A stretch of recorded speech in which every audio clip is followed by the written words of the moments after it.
For more on the global AIDS outlook, we're joined by Bertil Lindblad, the director of the UN AIDS office here in New York. Mr. Lindblad, thanks for joining us. Thank you.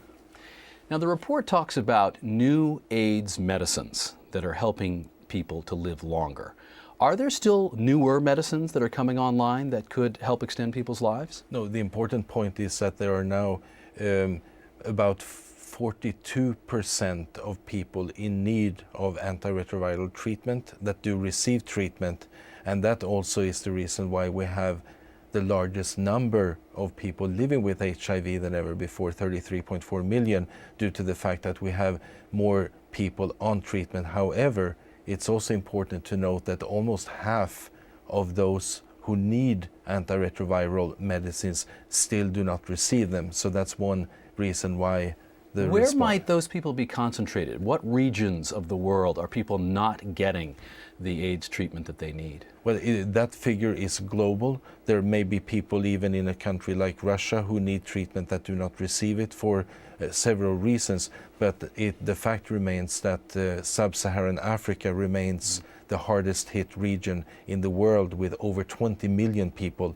living with HIV. But there are advances now thanks to increased availability of ARV treatment.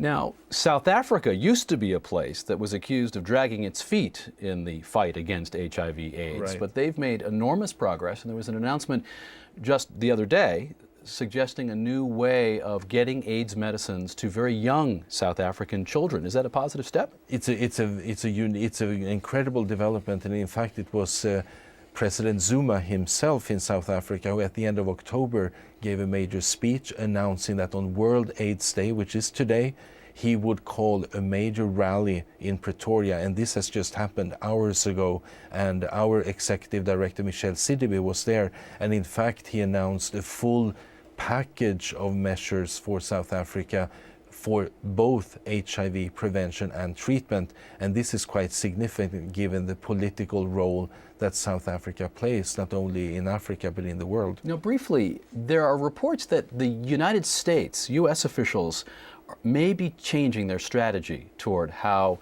the U.S. encourages the fight against AIDS overseas, moving from more emergency medical treatment to funding sustainable health systems. That is significant? It's very significant, and what we need to really get home as a message is that we need to take AIDS out of isolation. That doesn't mean that we do less. However, to link HIV prevention to, for example, programs for tuberculosis, there is a great correlation between HIV and TB infection, for example, and that health systems are fully integrated in terms of HIV prevention, treatment and care. So they all go together. So this is the route to take, that it's a comprehensive package. Mr. Lindblad, thank you very much. Thank you.